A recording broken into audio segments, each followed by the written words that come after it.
ICQ Podcast episode 277, the classic Bird 43 Wattmeter.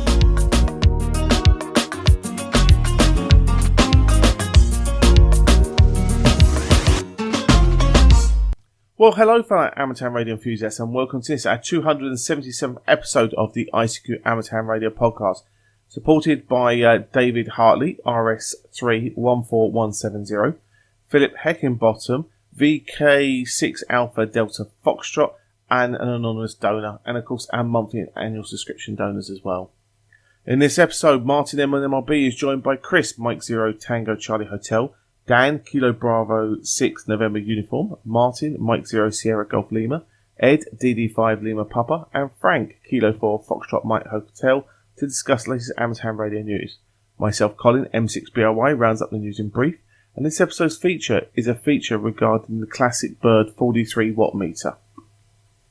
Well, as always, it's our donors that keep us advert free and paying our way here. So we'd like to start off with thanking our donors. So David Hartley, who's a shortwave licensed listener, RS314170, and he tells us he's taking his foundation exam in January. So he'd like to thank us for helping him to understand a lot about what's happening across the hobby and encourage him to get his foundation license. And he encourages listeners to take a few minutes and donate a small contribution to help cover the cost of the show. And hopefully we'll be catching up with David this weekend at the UK Hamfest show. He'll be there. Hopefully David, along with other listeners, will come along and say hello to us as we run around in our infamous orange t-shirts. David, thanks for enjoying the show and your contribution for our running costs. And good luck for January.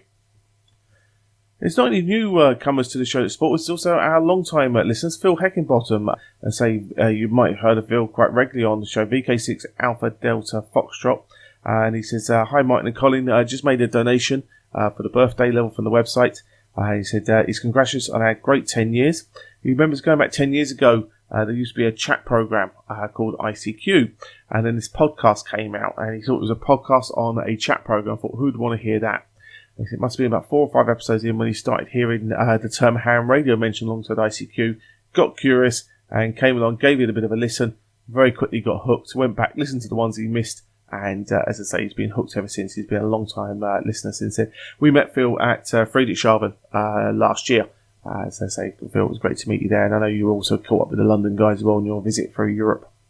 He lets us know he's had 4 QSOs recently now with FT8 Cool, and he's undecided if he's a fan or not. Seems like a lot of waiting, but in the early stages, so we'll see what the future brings. He doesn't mind FT8, and Martin operated FT8 while visiting HMS Belfast recently there in London. He's working away, trying the digital modes there. He's just recently upgraded his 6-meter antenna to a 5EL Yagi. He's looking forward to the 6-meter season in Australia, which should be opening up in a couple of months. There. So as always, Phil, he says keep up the good work as always, which we will continue to do so. And he also mentioned the fact that the WSJT-X version 2 release candidate 1 is now out for testing with major upgrades. With a full release potentially in December. So if you're not aware of that, guys, we can check it out. I'm sure there's a link to that on the ICQ podcast already .com website. So check that out. If you wish to from there. We also had an anonymous donor this month, which is no problems at all. We thank that donor as well, obviously, for sending a donation our way, and obviously respect their wishes to be kept anonymous. So that's not a problem at all. Guys, I know it might sound good having 3 donors this episode, but you'd be surprised how quickly it drops off. So please consider us by visiting www.icqpodcast.com/donate. And as David mentions there, the subscription donors are the ones that really do build up a base for us and pay our way. So consider one of those, or the one-off donation. I know the birthday donations are very popular as well. So if anything you can do, send away is always greatly appreciated. Right, let's get on with the show, and we join Martin, Chris, Dan, Martin, Ed, and Frank for a packed news roundtable as they discuss the latest amateur radio news, including a Japanese station working Moonbounce from Ireland, along with Ofcom and releasing the M5 prefix call signs again.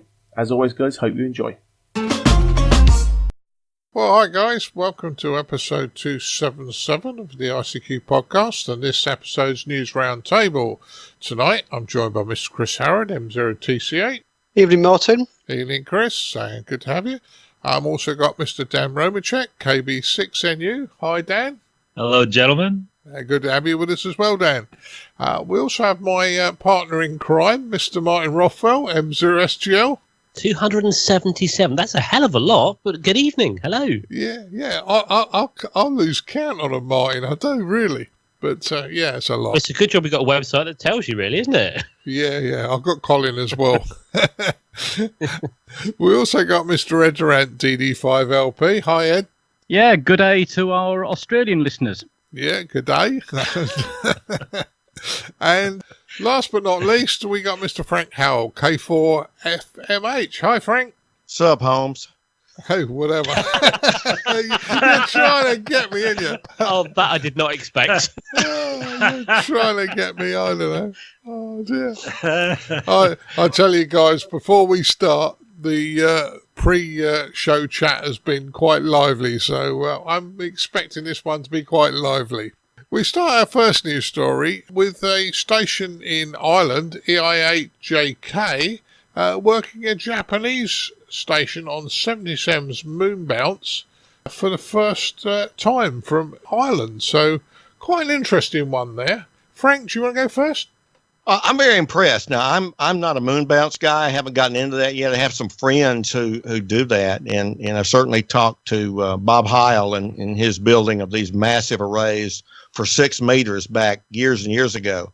So I must say I was very impressed with the work that went into this, and so good on these people. Yeah, certainly that's quite interesting. Martin, what's your thoughts? I like the idea of Moonbounce. I've never done it, but you need a lot of power to do it, didn't you? 500 watts into, what is it, a 7-meter dish he was using? That's, when you add up the ERP of that, that's a hell of a lot. And I know we had a talk of the club not so long ago that the guy was explaining about the sort of the return path loss and things like that, and how much was actually sort of getting up and back.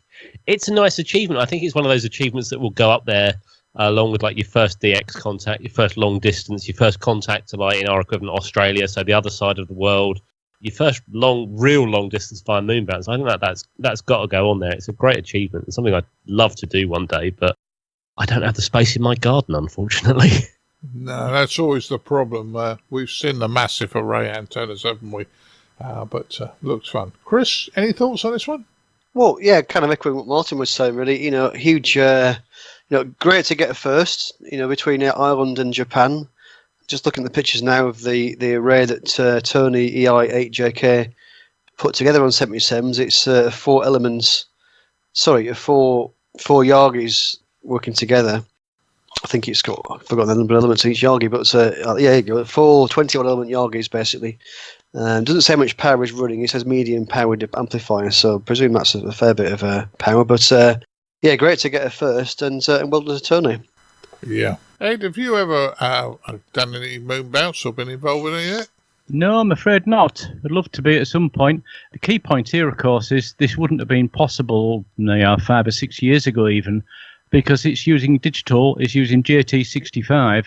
This is not a sideband or a CW contact via Moonbounce. This is pure digital at a very low signal levels coming back. Yeah, certainly is. And Dan, I assume you haven't, but you might be a dark horse and you might have done some Moonbounce, mightn't you? No, never have. But I just agree with Ed. I said he says that this was JC65, and I think it's just shows that we're still progressing in ham radio. We're still doing new things in ham radio. Yeah, as well as say it's a first between Ireland and Japan on 77's Moonbounce, and there are still, as we said earlier, firsts to be had in our hobby. So those that are interested, I think it proves that the technical modes like this was it JT65 and things like that. It shows what they can do. And I did see a video years and years ago. They had someone was doing 23 sems off. I think it was 23 sems off the moon. And he had a massive dish, and he was doing it in voice. You could say 1, 2, 3, and you dekeying 1, 2, 3 comes straight back. I was really impressed by that. I don't think it was a spoof. It's still on YouTube, but with the likes of digital modes, it's amazing what you can do if you play with it. Yeah, well, I remember talking to the students on a foundation course and talking about different modes. And if you talk about Moonbounce, you see the 12, 13, 14-year-olds. They suddenly get all excited, and then you have to let them. Then you have to let them down and say, "But you won't do that on 10 watts." but yeah, it's a shame. But great news story to start with, and very, very interesting. Pretty much continuing in the same vein, Moonbounce again on a dipole. Now, I had to check to see if this was actually correct, but Moonbounce on a dipole, 8th of September, the ExseedSat group did it. What do you think, Mine? The cheeky part of me, when you said dipole, was did they have other elements in front of behind it? But no, there is genuinely a photo of this. It doesn't even look like it's a full-size dipole or a full quarter wave. It's just a little dipole and 60 watts. It's impressive. I mean, we had a talk. So we had a talk at the club a while back about Moonbounce, and he was saying it all depends on what you've got at the other end. I suppose that's true in any case. But if you've got a little antenna system at one end and a massive one at the other, as is the case here, it proves it's possible. What did they say that he was using at the other end? 128 times 11 element Yagis. So I think that might have helped in some cases. I don't think you could work just anybody, but it was very impressive. I googled DL7 APV's Superstation, and yeah, it's a pretty impressive picture of the 128 11 element Yagis. It's huge frame. And on their page, it says the gain is 33.7 dBd. That's impressive. 33.7. Wow. Yeah. It looks, when I first saw this, I just thought, I mean, if anyone's ever looked at any of these number stations and things you hear from time to time, and if you've ever seen the picture of the Russian woodpecker, that's what this reminds me of, the Russian woodpecker, straight away. Now mention it, does, doesn't it? Yeah. Yeah. Yeah, well, I guess that Chris, Martin and I won't ever do Moonbounce at that level, because I don't think we get planning permission in central London or in the London area for that sort of area. By the time they catch us, it'll be too late. We've done it. Yeah, that's true. That's true. Was this using FM? Oh, probably not, Frank. Well, I wondered because of the previous one. I was going to say that would really, really handle it. But if you remember the old commercial for the Verizon cell telephone company, the guy who would ask, "Can you hear me now?" I think the only answer was yes. Why, yes, I can. The picture here shows he's using WSJT. Yeah, so I'm guessing it's a J65. Looking at the it is J65. It's got at the bottom there. Yeah. Okay. Yeah. So yeah. Well, we can honestly say, Martin, can't we, that you told me quite seriously that it wasn't you doing a Vodafone advert. So. I'm sorry, sir. You can't leave. You're in the middle of your contract. I can honestly say it was not me on the Vodafone advert. I can see why people think that it is, but it wasn't me. Ed, what's your thoughts on this dipole? Bring us back on the topic. Yeah, I think everything's been said, actually. The hard work's been done at the German end with DL7 APV's fantastic array. And I guess it was done by the ExseedSat group to prove a point. Because they actually it started off life as a 2-element Yagi, and they removed the reflector to make it just into a dipole to prove it can be done. Well, this is often what us amateurs do, isn't it? You sometimes think, well, this won't never work, but it does, and that's probably one of the most interesting things about radios. You just can't guarantee. You can read all the textbooks, you can do all the bits and pieces, and occasionally, if the conditions are right and everything goes right for you, you do something that's unexpected. And I would suggest this was semi-unexpected, in fairness. But it's still a good news story. I like it. Moving on. Ofcom issues M5 prefix calls again. Now, if I remember right, M5s were pretty much put to bed around about 2001, 2002. Can't be definitely, I think it's about 2001-ish. And it used to be the old Class AB licence in the UK, whereas you'd done 5 words a minute, you got an M5. If you'd done 12 words a minute, you got an M0. And if you hadn't done Morse like me, you got an M1. So, but they're reissuing M5s. And Ed, you had a bit of a thought on this, that it might not just be one person getting them, it might be the way you got it. Yeah, because I don't think they're necessarily starting to reissue M5s. They'll be just continuing on issuing the other call signs they've been issuing all along. But what I found very interesting was this was actually one of the podcast's friends, if you like, we meet up with quite regularly at various hamfests. That's Mike Jones, who's the chairman of the youth committee for the RSGB, and does a lot of good work there. And he was actually down with the Youth on the Air action in South Africa earlier on this year, and he actually took the HAREC exam down there. HAREC is the CEPT specification of what's required for a full license. South African use that as their qualification for a full license down there. So he got the South African HAREC certificate. So in other words, he didn't take his full exam in the UK. He took this at HAREC and then went to Ofcom asking for a call sign. And yes, he'd like M5 PMJ, which he got issued. My thought is, originally before, if we look long way back, before the CEPT agreement existed, in the UK, when we just had the G calls, G5 was the reciprocal licenses. So if somebody had a license, let's say from Germany, and moved to UK, and based on that license they were issued a call sign, it would be a G5 call sign. My thought is perhaps Ofcom are now using the M5 in the way the G5 used to be used. In other words, for reciprocal call signs from countries that are not part of CEPT. Just a thought. It would fit quite nicely in that way, because this is what Mike's done. Maybe you should ask Mike for a few more details when I'm sure you bump into him at Newark, Martin. Yeah, probably will, mate. Probably will. While you were talking, and this just came to my mind, maybe Lewis Varney, G5RV, was a reciprocal license.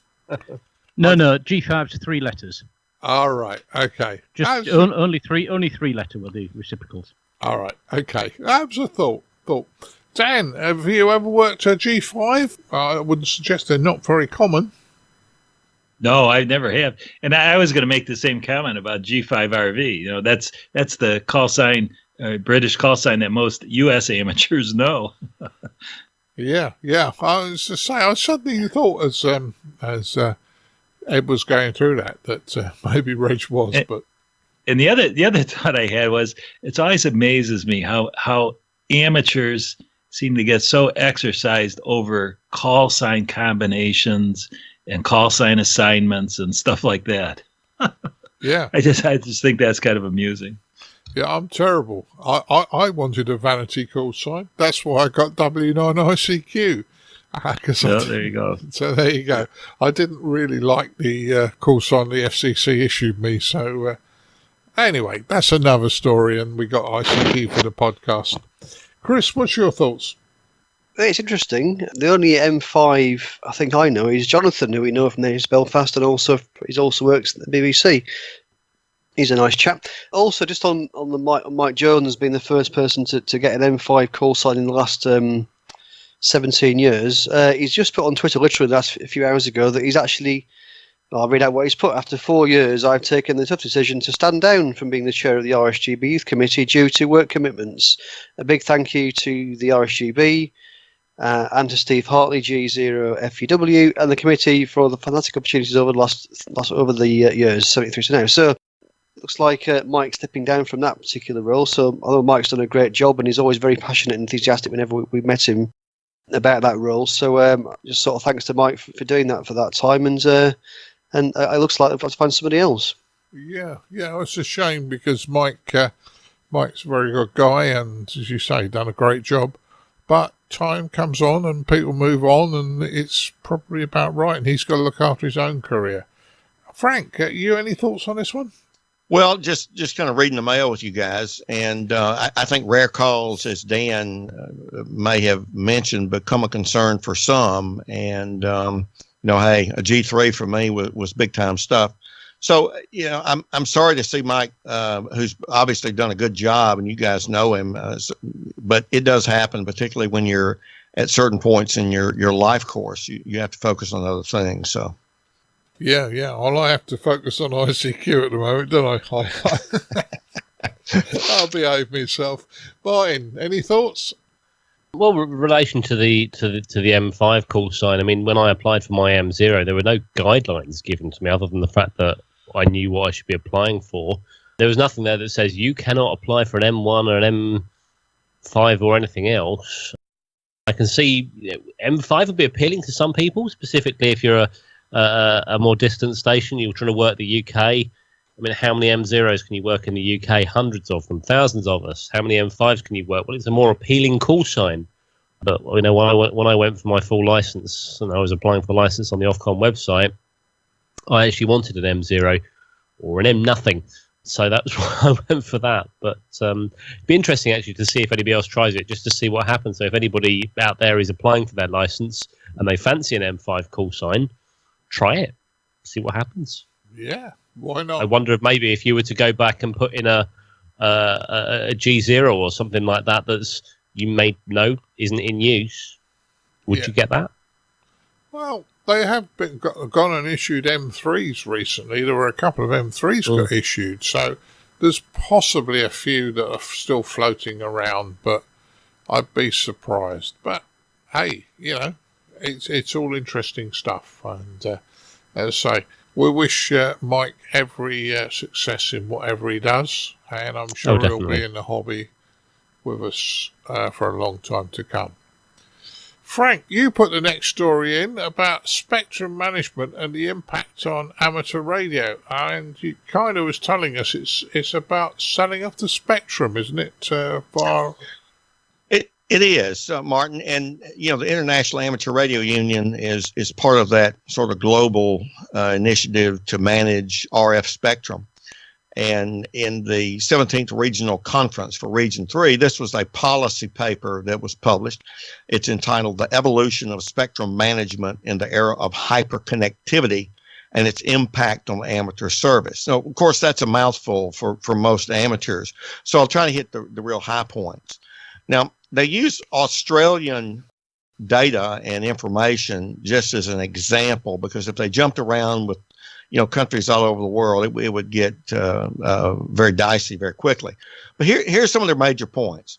Frequency spectrum up until now has been primarily kind of a technical engineering issue. What frequencies, where, what's the propagation going to be like, how many people are using it, who needs it, and that sort of thing. But what this paper's recognizing, and I'm assuming that they sort of dealt with this officially at this conference, is that usage and governance will now be seen as an economic issue as well as a technical or engineering issue. Prime reason, and certainly those of us who are in countries where you've had television move to digital and some other transitions, there have been frequency spectra that have gone up for sale. So governments are seeing the sale of frequency spectra as a way to raise money. And they give some examples. And I think we were talking, guys, did we settle on the trillions, almost 2 trillion Australian dollars? Was that about what? It was an eye-watering number, yes. It was about that, I thought, yes. Yes. And so this paper's good if you're not familiar with how a radio spectrum is valued or evaluated. It walks you through with some fairly simple math of what the components are and what's a frequency worth. Well, the 2019 World Radio Communications Conference will address these and make recommendations to how these changes might be made. And each country has one or more representatives to the ITU. So this issue's on the table. Now, it behooves us to think about amateur radio, and this paper really focuses this shift on, so what about amateur radio? But just very quickly, here's the basic method used to determine spectrum utility. It's the how many amateur stations in a given area.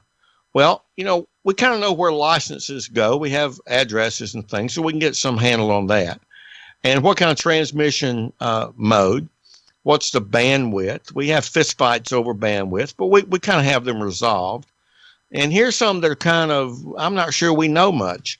What's the fraction of amateur license holders that use the band and a given mode? For example, in Australia, they make the assumption that for sideband and CW, that 60% of the licensed hams use sideband and CW.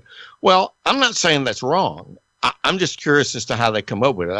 That one doesn't really throw me much. But for simplex FM, 5%. Wideband modes, 5%. Repeaters, 20%. Okay, now that you get off the floor laughing when I said 20% of the hams use repeaters, we all complain about how silent repeaters have been, and so on and so on. So it's worth it to hams to read through this paper to get a sense of how the official folk who do policy come up with utility. And the paper ends by saying it's going to become more political because anytime you have economics in it, it becomes a brave new world of political negotiation over hyperconnectivity. More use of internet-based transmission, less use of traditional RF transmission. We've talked about governments getting out of the shortwave broadcast business, but the content moves on. And Australia is just a prime example, the big hoorah over ABC kind of being defunded. Well, that content's just going to get pushed out through different RF, this paper says, through the hyperconnectivity of internet and internet protocol types of transmissions.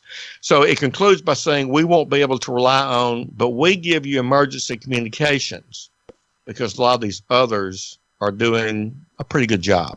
Yeah, Frank, if I can just jump in and clarify one point, those percentages you gave were only related to 6 meters. Oh, thank you. Thank you very much. I omitted that. That was an example to walk through for the 50 to 54 megahertz band. Thank you very much. I should have mentioned 6 meters. But that shows you how each band would be evaluated. And I just have some concerns about, and I can only say this in the U.S., how those parameter estimates are derived. I'm a statistician by training and practice. I've done some of those things. I know how they can go all across the board if they're brought out of someone's hat. So, Ed, thank you for that. Yeah, okay. But I mean, I think your point is absolutely valid, though. How on earth do you validate those figures? Because, I've lived in Australia and operated this band, and the number of 6 meter repeaters is not that many, one of which is one of the few is run by a club I'm still a member of. And to say that 20% of the amateurs use that repeater, that doesn't sound right. Well, and we talk in general, in the U.S. and the U.K. and elsewhere about the decline in repeater use. Well, Dan, I want to rattle your cage a little bit. You and I both kind of praised ARL when they hire a new executive director because he's got some pretty good background for club management and things. But we also rail against them at times, and I guess I'll throw one little stone at them, is that their charter says they need to research and find out about amateur radio. And to my knowledge, they've never published any surveys they've done that give estimates about amateur radio frequency usage. Are you familiar with any? No, I'm not. And like you say, we've talked about this before in the past, and this paper would seem to me to give more impetus to getting them to do that. Yeah. Sounds an interesting paper, guys. I mean, Chris, have you any thoughts on this one? Not particularly. I think it's pretty much. I think Frank's pretty much covered it. To be honest, I mean, obviously, yes, there's a huge amount of value in the RF spectrum. I know they've had auctions over here over the years with 3G and 4G spectrum that's been auctioned, and massive amounts of money. It's a huge value in those sort of frequencies. So, not surprised that the numbers add up to something massive. Interesting, also, what Frank was saying about. I suppose the move away from RF to more internet type technologies. And I wonder whether that will mean less demand, and therefore they'll be able to, that RF spectrum is worth less in the future. I guess we'll find out. I guess we will. Martin, I see you have a little helper at the moment. Yeah, my cat Rosie has just joined me on the table in front of me, and she's trying to make friends with the microphone.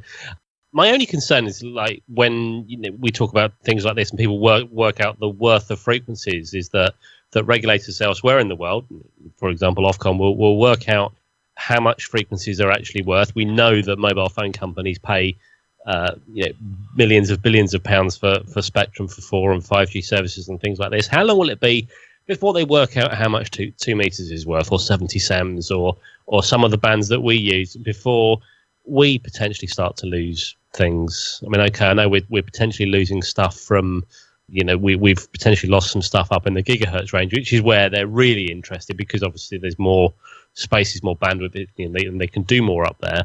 But how long before they work out what other frequencies are available? Well, remember the story about high frequent HF use for stock trading a month or so ago. So there you are. And there's been another story just come out about that too, about I forget the whole details, but something about them setting up some kind of networking on the seas. I'm going to blog about that soon, but there, we're not over the hump yet on that. There's still commercial applications for HF frequency. Yeah, it just goes to show what is happening out there. And I was going to leave this to the end of like what we've been doing, but I mentioned I was out in Ireland last episode when we recorded it. Well, I came back.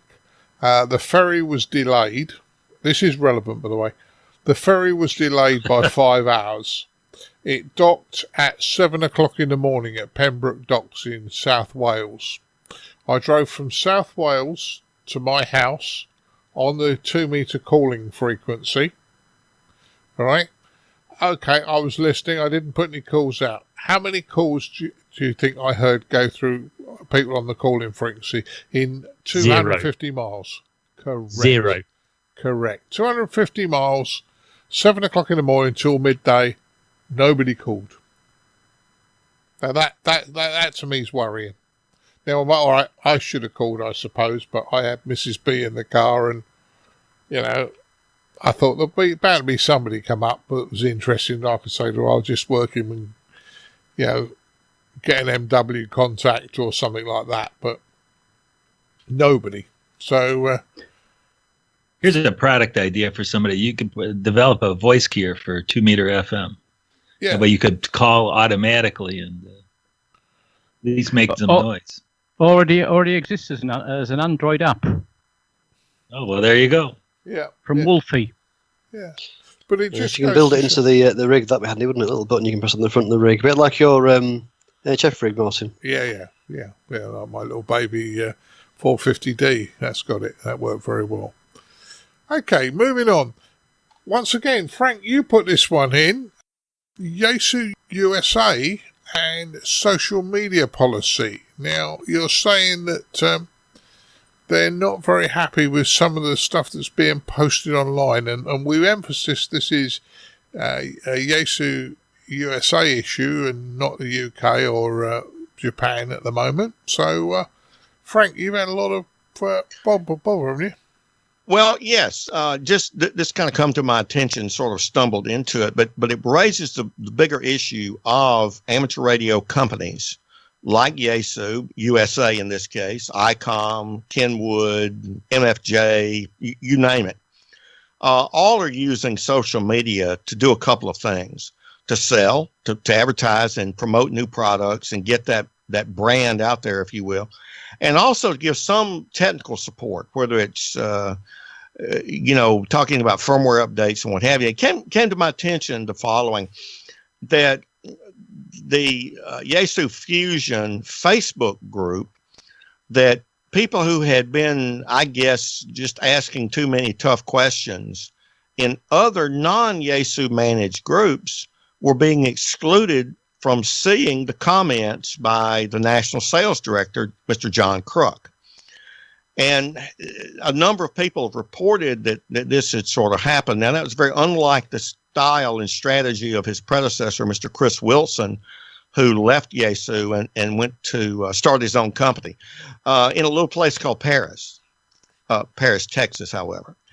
And so Mr. Kruk apparently had been just, and in Facebook, you can determine who sees your post. And he was just sort of not doing that. Well, apparently two people above him, Mr. Hans Rucker and the well-known Dennis Machenbacher, who has been with Yaesu for years, were written and asked about whether or not this was official policy. Now, if two hams are Facebook users and they sort of disagree with something, or one said the sky's blue and the other one says, no, it's red, they can unfriend each other, they can ignore each other, they can do a range of things, and that's really up to them. But when this is an official company outlet, what is their policy over one of their employees and how he or she handles posts and what have you? And so they were reached out to. I wanted to find out from Dennis Machenbacher and Hans Rucker whether this was their official policy or not. And I mentioned that this was going to be one of our news stories on the ICQ podcast, and I have not heard back from them, although I have been told and have seen that those people who were affected in the Yaesu Fusion Facebook group can now see his comment. So I think it just raises a question for manufacturers who, by and large, are adopting this new social media, how they're going to police themselves in terms of, I guess, ethical corporate behavior. Guys, what do you think? I think it's interesting, Frank, how these things come up, and it is a behaviour issue, and I think probably various people, not everybody fully understands the implications of what they're doing. I mean, we remember Ham Radio Deluxe went through this about a year ago, and one of their directors sidestepped, didn't he? So people that kind of badmouthed them or mean-mouthed them, they would suddenly get their software license key blocked, and it wouldn't work. Yeah. And I think sometimes, it's difficult, whatever goes out on social media. And I think sometimes that people get heated on social media. I think sometimes they post things they shouldn't. It's difficult. And I mean, I must admit, I publish on a number of blogs and forums and that, and I never reply as such to my blog posts, because I know you and Edmund did to one of mine the other week defending me, but the thing is, I put out something I believe, and that's it. I'm not gonna fight somebody over it, and I think big corporates have got to get that way. If you believe in your product, you say what it is, and that's it. If somebody picks a fight and says, I don't like this and I don't like that, well, they could just be bitching about nothing, or if you listen to them, they might actually be helping you out in your marketing. Well, in this case, one key issue was in the FT891 group on Facebook, which is not managed by Yaesu. As anybody who's familiar with that rig knows, the QST review by the ARL showed it had a high current draw of about 2 amps or better as their standard. And there were some questions for Mr. Kruk about what led to that. And his kind of reactions was, well, no, that's just the standard. A standard is a standard. And I think some people, and including me, I'm an FT891 owner, and mine's about 0.8. I mean, it's far less, so it's not a complaint. But most hams want to know if they own a rig. Okay, how's this thing working? What is it? Can you contact the engineers in Japan and find out? And I think that's what led to these people being excluded over in the official Yaesu end.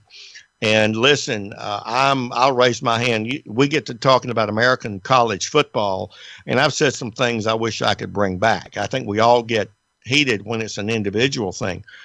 But Martin, if you're working for a company, let's just say Motorola, and you're in their official media, it probably should curtail how and the style of which you respond, wouldn't you say? I would have thought that a big corporate should have the marketing manager or the marketing team responding to questions.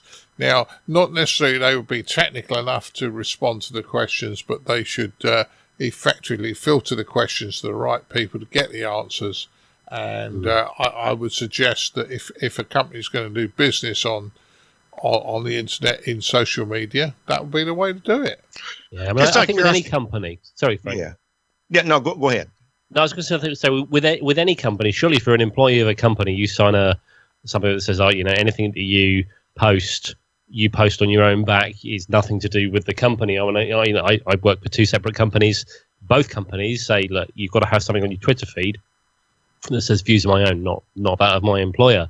If you're posting something on behalf of your company, if it's your job and that you are the social media manager, you have a way that you should be behaving yourself in a public forum, which includes taking negative feedback and either responding correctly and politely to it, saying, thanks very much, sorry you're having issues, I'll get this looked into, or you go the opposite route and you just ignore it and you just take it, and then you are going to have to accept that there are people out there that are not going to like your products for whatever reason. Maybe they don't like your company, maybe it is a terrible product. Just deal with it. Dan, you ever get people that bash you on your blog? I know you have lots of commentary on your blog, and you do sell books and things, but what have you faced as someone who's a very modest vendor of your study guides? No, they all love me. Where can we purchase them from, Dan? So KB6NU.com. Oh, that's good. Yeah. No, so I do get some comments every now and then, but I either blow them off or I try to respond to them. And to me, this is like customer service 101, and it just boggles my mind sometimes that some of these companies, just don't understand customer service 101. And I will say, since we mentioned Ham Radio Deluxe, I will say that all reports now are that their customer service is wonderful. And I was urged actually to actually get their product. So I'm even though I had blogged about that in the past, I think they're over that hump. So they are, and the person who was at the root of it actually left the company, and he may have had some medical issues that, let's just say, that commercial where you need to eat a Snickers bar because you're just not yourself. He may have needed to eat a box of Snickers bars in that case, but he did actually leave the company. And so sometimes, that does happen. And I would love for Dennis Machenbach or Hans Rucker or either John Kruk to reach out to me to just confirm that that's not their company policy. And I think everybody would be very, very happy with that, because Yaesu has been very good at using social media in the past to let people know, especially about their Fusion C4 FM repeaters. So, and I'm a fairly big customer as that goes with about 20 of them. So in any case, just something for folks to know about. And I think there'll be some contact information on the ICQ podcast blog about this. I'll have some emails there if you've had issues. Yeah, I think it's fair to say that from our point of view, possibly from diversity point of view, Yaesu in the UK have been absolutely wonderful towards us. So maybe it is just one person in the US that may not be acting in the best interest of the company in a public forum. So yeah. Well, maybe in the spirit of amateur radio, that should get an address and everyone send him a Snickers bar, and maybe it'll cure itself. Hey. If we're sending Snickers bars to people, I do know someone who might need one, Chris? maybe at the weekend we'll discuss it later. Yeah. So if any, yeah, you talk about Snicker bars. Chris and Martin are terrible when they're hungry, Frank. You do not want to see them when they're hungry. Just don't get near us when we're hungry. Well, I hope to have a chance to see that in action come May, okay? Absolutely. You could see Chris. You're not going to see Martin when he's hungry. I might send you the picture of him when McDonald's told him the milkshakes weren't on Monday. But, if we attack them on social media and the machine should be on, why are they not on? Exactly. If we're going to do the ICQ meeting kind of thing, we can ask our listeners to bring us Snickers bars. There you go. It's a shame this isn't going out before we go to Newark. Otherwise, we could get people to bring Chris Snickers bars up at the Hamfest. I'm up for Snickers bars. I'm not allowed Snickers bars anymore, Martin. Too many calories. Yeah. So, Chris, any comments on this one? Not particularly. I mean, I've not got any comments on those specific cases, really. I mean, obviously, any company now in 2018, social media is a very powerful thing, and you got to be careful what you say. Really, you got to be careful how you manage that, and it can go very, very badly wrong. And it's a very powerful medium. I remember, and I forgot which one it was now. One of the American airlines a few years ago, where the person had a particularly bad customer services experience, and that things can go viral very quickly on social media and really, really affect a company's profile online. So, I think companies have to be very careful these days and really manage. And it's a kind of, they almost need a person that's there. Well, I'm sure a lot of them have a person that's their job to manage those engagements with the public via the internet. Yeah, certainly. Ed, unfortunately, we left you till last, but you got comments on this one? Yeah, just echo a lot of what other people have said, but having worked for a large corporate, 400,000 employees worldwide, one of the things that every one of those employees gets every year is training on the public image of the company, and not to give out press releases if that's not your job, and if you are that job, you check it with the solicitors first if it's relevant or everything else, and that's the way it should be today. Do you know, years ago I worked for that same company and I never received that, not once. I worked for them for 4 years and I never received it. Contractor or full-time? A full-time employee. Okay, well, you should have done. Yep, never did. Nobody in my team did either. Yeah, hey. Oh, well, somebody's dropped the bucket somewhere then, but that's certainly what it was like in Australia, as I say, for the last 10 years in Australia. Well, that's good. That's good that things like that are actually in place. Now, I reckon the next news story, I'm going to start by throwing a hand grenade in the room on this one. Two-way VHF UHF radios may not be imported, advertised or sold in the US unless they are compliant with the Commission's rules. That's the FCC. Now, I read the document and it says that so radios that can transmit on all sorts of frequencies is what I think they're trying to stop.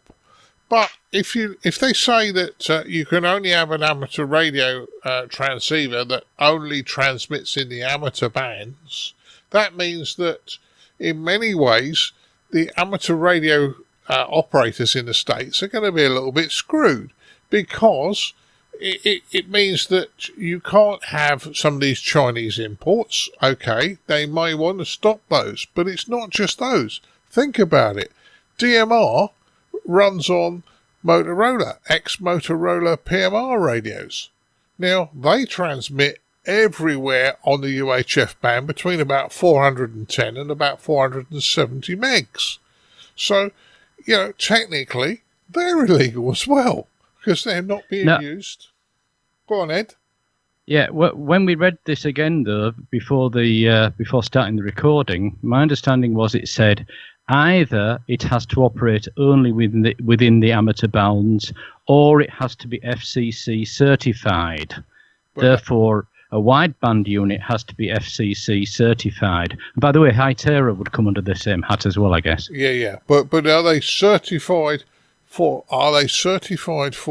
PMR use only, or are they certified for amateur use or for any use? That grey area, isn't it? You're never going to know. The document says has to be certified by the FCC, and that's all it says.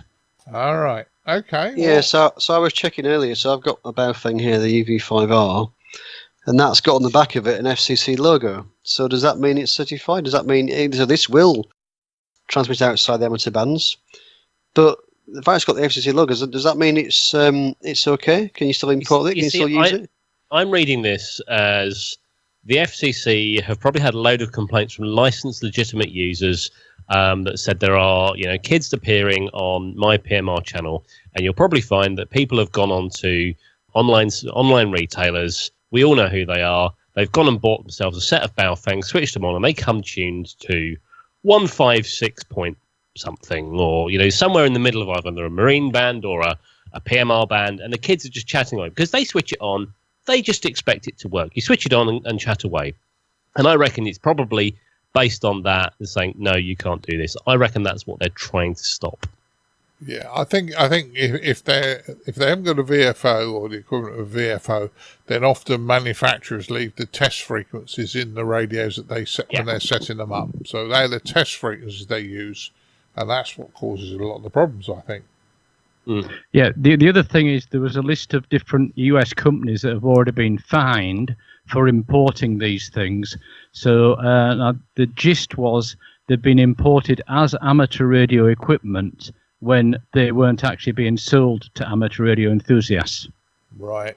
Well, I need to check my Baofeng. It's in the car at the moment. It's in the door pocket to see if mine's got an FCC sticker on it, the same as Chris. Because otherwise, if I arrive next year with my Baofeng, I could have it confiscated as I come in through customs. Because I would be technically importing it into the US and wouldn't be able to use it at Dayton. Yeah, I Sorry, don't think you will be, though. I don't think you will. And I tell you what, if yours is confiscated, I'll buy you a new one. Hey, you buy me another illegal radio, will you, Dan? So no, it'll buy you a new icon, Martin. Just stick with that. No, buy him a new Baofeng. I'll bring my Baofeng and give it to him. I've got a Watson here. This is what a KG UVD6. It goes 136 to 175 and 420 to 519. There's nothing on here that relates to FCC at all, and that will transmit anywhere you tell it to. You just type the frequency in and away you go. But that does not say FCC on it. So I'm guessing the Watsons, which are supposedly better than the Baofengs, I'm not putting that argument out there. I'm led to believe they are. That's been my experience. I have both, but just one opinion. Just adding to the list. Oh, yeah, go ahead. Nothing on there. Yeah, my RD5R, which is the latest DMR offering from Baofeng, it's actually from Radioddity for Baofeng, has an FC symbol on it, but shouldn't it have a number as well? My Motorola does not have FCC on it. Oh, interesting. It says on the document. A label indicating compliance may be located on the surface of the products with a user-accessible non-detachable compartment, such as the battery compartments. So there's nothing about a number here, Ed. So I think as long as it's got the logo there somewhere. And my very, very, very old Wouchon, the UVD1P, does have an FC logo as well. So it's strange that the later ones don't. I'll have to look at my early one. But it's... I kind of think it's something that I would kind of half worry about. So, Frank, you're back with us now. What do you think? Well, I think we've kind of thrashed through it, and I think it's the either or. And, sometimes the FCC, and I'll preface this by saying some of my best friends are lawyers. So, sometimes the legalese sort of gets in the way of understanding, and yet I understand why they have to state it that way. They can't really explain it to you. They just have to put a policy out there. But at the end of this document that will be in the show notes, there's a section which says what you should know and what you should do. And those would be something our listeners should pay, some attention to, because I think that's the most helpful thing. But I'm not sure that I think the confiscation squads are going to be out and about at the international airports. All right. Well, while you were talking, I just leant over and grabbed my Wouchon, which is a KG/UVD1P. It's quite an early one. There's no FCC sticker in it. There's CE approval, but etched into the chassis on mine says international version. So in other words, it's wide-banded. Yeah, precisely. Well, Martin, I've now gotten the battery off. I felt like it was a child-proof cap on a medicine bottle there for a moment. I have the Oshing KG UVD1P, and you take the battery off, and it does have a label with very small print that says it satisfies FCC RF energy requirements, but I'm not sure there's a declaration about conformity. No. It just talks about energy requirements. Right. My one doesn't have anything that says FCC on it, Frank. Mine's got ISO numbers, and it's got a CE number, which could actually be China Enterprises and not... but let me just throw out one other idea here. I think what the FCC is trying to do is encourage the manufacturers and or the importers to make service-specific versions of these radios, so that the amateur radio version will only transmit in the amateur radio bands. The LMRS versions will only transmit in the mobile radio service bands, that kind of thing, rather than having, one version sold to everybody. Yeah, I think that's probably the thrust of it. And I don't see it happening. Yeah, Dan's point is borne out in footnote number 3 of this document, where they cite what in the U.S. we would call our truck stop centers, pilot travel centers, and love travel stops as example legal cases for violations of this type. I think there was a pretty good hint there in the document based upon those cases.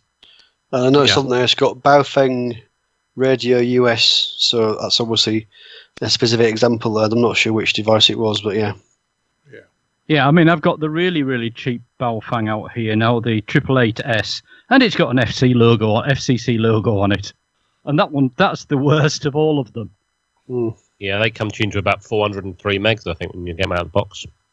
Yeah. And there's a lot of people using them as PMR radios in the UK. I noticed my local supermarket's using them. And I thought, I do wonder where you're using them, because I bet you haven't had them programmed. Because if you were buying them as PMR radios, they wouldn't pass. Yeah, well, it obviously goes to show what's out there.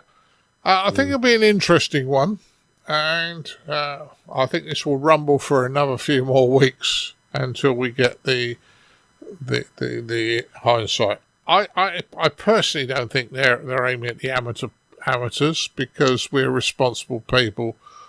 Predominantly, there will be the odd bad apple in the barrel occasionally, but I think, in fairness, a lot of it is probably the people selling it to Joe Bloggs and company. Oh, these are better than the family service radio because they're much more powerful or whatever. Maybe this is just giving the FCC, they're covering themselves. So in the event that they do they go and track someone down, they find some kids using it, they've got better powers of confiscation, powers to, where did you get them from? Okay, we now have the right to go and find the company that sold them to you. And that's fair warning. Themselves. Yeah, it's like an auction. They're giving fair warning. We're closing this. So just one final on this. I know exactly that. I think you're right. If you are caught doing something naughty, then maybe they'll go after the importer, the seller, etc. as well.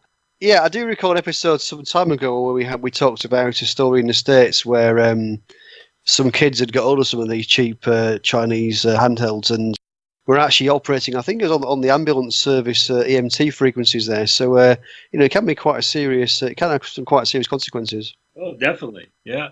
So if there's any kids listening, don't transmit on those frequencies. Go to some other frequency. Please don't do that. Yeah. Well, I think it's an education. And any kids listening, if the radio you bought has got an antenna you can unscrew off it, it's illegal for you. Probably is, yeah. Yeah. Yep.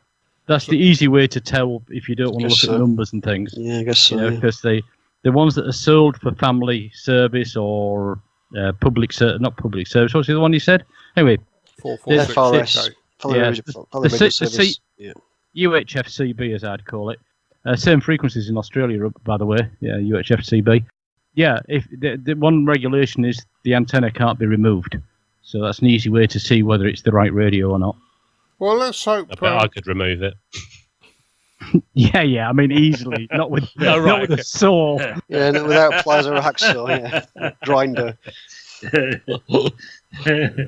Yeah, I've fixed enough of them, so yes, you probably could mine.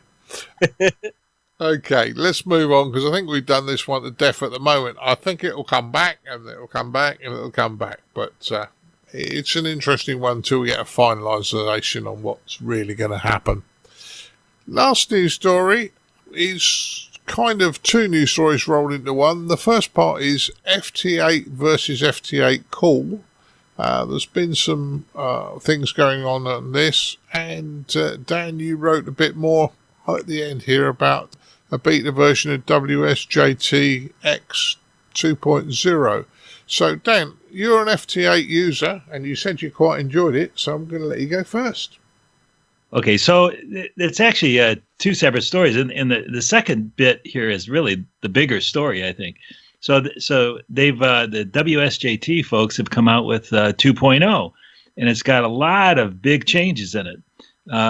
They've increased the data payload, and the big thing is they're now allowing, and the bigger payload will allow them to actually send contest exchanges. So this is going to, there's, for example, the RTTY roundup is part of it. There's a whole list on their website, and so now you were going to be able to use things like FT8 in contests. That's in fact this evening, as we're recording this. Unfortunately, by the time listeners hear this, it'll be over. But this evening, there's actually going to be a practice contest using WSJT 2.0. Right. So I think that'll be the release candidate 2 that was released this morning. Yeah. So lots of cool things happening here. Now, the other part of the story here is that Joe Taylor apparently released a message saying he had some problem with the FT8 call guys using the term FT8 inside their name. Now, just to make the difference clear, some folks, and I forget the guy's call, KN4CRD, I think, took the open source FT8 code and created a new program called FT8 Call. And what FT8 Call does, it allows you to actually send messages using FT8 type modulation. And I've been using it for a week or 2 or 3 now, and I've kind of enjoyed it. It's kind of fun. But why there's a controversy over the name, I'm not really sure. But that's sort of the crux of this story. Yeah, there seems to be Joe had posted something. I think FT8 is open source, and I think Joe had posted something on one of the websites regarding the open source. He was on sourceforge.net, and he was basically just pointing out that a couple of things that I think to do with the way that FT8 and FT8 call use a similar encoding scheme, and there were some people that were getting confused between the two. I think you were saying, Dan, earlier on the pre-record, these different frequencies, but I think he was just concerned people were getting confused between the two, and people using FT8 to decode FT8 call, and unnecessarily or trying to, and it's not working as I thought it was FT8, and so okay. I think he was relating to that. Okay. And I think he said that using a similar kind of encoding scheme, using something called, let me find it now. Costas array. That's it, Costas array. Not something way over my head, but I think he was saying that he hadn't bothered to use a different one, so that was again causing some decoding issues. So I think there was perhaps just be frustrated. The fact is, though, if it is open source, then I guess there's no reason why someone can't do that. Right, and I think it's very cool. I think FT8 call is very cool. Yeah, and the other thing I'd jump in with there is FT8 call by default works on different frequencies to FT8. Yeah. And the thought of somebody dialing around and down the band and finding this signal with FT8 and FT8 call and JT65, that doesn't happen. You start the program up on your computer. It says you're going to this band. It says you're going to this frequency, and away you go. So it's not like another mode like sideband or CW where you're tuning around the band and may come across the other signal. If the FT8 call is operating was set up to operate on the same frequencies as FT8, then I could see a problem. But what it appears to be, the inference I would read into it is that if somebody tunes WSJTX to an FT8 call frequency, because it's using the same Costas array within the encoding of the data, it is possible that WSJTX will have a problem and say, I can't, what? I can't decode this, or I can't understand this, because there's extra modules coming through. But because it's on different frequencies, that shouldn't happen. But I think it's one of these things where we're coming back to the social media question from earlier on. What do you do over social media? And what do you do with just an email between developers? This would have been a lot better if this conversation hadn't gone on in open forum, rather just between the developers. It would have been fixed behind the scenes. Next version of both of them, there wouldn't be a problem. But now it's got blown up a little bit, and that's a shame. And we're contributing to that. Oh, yeah. I guess so, yeah. Yeah, I'd like to stoke the fire again. Don't we, Marty? Well, maybe just a little bit. I mean, I don't do FT8. I haven't tried FT8 Cool yet. I like the idea of both, but shouldn't we all just work together and praise anything that brings something new to amateurs? What's the big deal? True. Give you that. Frank, do you want to have the last word on this one? I'm like Martin. I'm not a digital FT8 or FT8 call user. I was delighted to hear Dan's comments that he likes it. I think those kind of innovations are good. Totally in agreement with Ed Durrant. Private correspondence will solve things. But I will say from the open source world, particularly in Linux, that fistfights get out in the open, and sometimes they end with handshakes and a better product. I hope that can end to the extent it ends that way here. Yeah, I agree with you, because we're all in the hobby together. We're all in it having fun. If amateur radio isn't fun, we wouldn't do it. So, because keep in mind, the thing that we were bragging about with the Moonbounce used a Joe Taylor product. Yep. So it just goes to show. Yep. We've come full circle, Frank. You brought us round full circle on that one. Okay. Well, that's pretty much done the news stories. Guys, I'm going to quickly pop round and see what you've been up to in amateur radio over the last few weeks. Chris, do you want to go first? Why not? So I've been doing some SOTA, which I'm sure Ed will be interested in. I've done 3 summits so far, so 2 weekends. Last weekend, the weekend before, I was out. First weekend, I did Firle Beacon, which is down on the South Downs. I had to walk up a big hill with my FT817 and my fishing pole and my link dipole and my little battery pack that I'd made up using a LiPo 4 battery, and managed to get my 4. In fact, I went more than 4 contacts on 5 watts, so that was really good. And then last weekend, I went out with Matt Nassau, who's another one of the guys on the podcast here, and we worked 2 summits, Botley Hill and Detling Hill. So that was fantastic. It was great weather. And it was great to actually make the contacts, and again, just on 5 watts, made contacts with Poland and Germany and Switzerland and Austria, and yeah, it's actually quite impressive to actually be able to do that with a fairly simple setup. So it was great fun. Myself, I know Martin, you and I were both on HS Belfast last weekend again. One of the things we've been trying to get them to do, so as I think I said before, we do Morse code in the Belfast, so we actually get kids involved, we get them to send their name in Morse code and we give them a certificate. And one of the things that I've said to the Belfast is, well, actually, we could really do with getting some kind of Morse code kit in the gift shop, because they go away quite enthused. The kids seem to really enjoy Morse code, and actually I think A, it would sell very well, and B, from an amateur perspective, it might get them to get, that it might mean they may get a bit more interested in Morse code. So we've been looking at some Morse code kits for them to see what might be suitable to go in the shop. So that was good. And of course, coming up, everyone, but a few of us on the call today going to the National Hamfest this weekend, which will be just have happened on the day that the podcast gets released. So we'll be busy up there doing interviews and things. So no doubt they'll be coming out in a future episode. Yeah. We'll be back on the Sunday, absolutely crackered.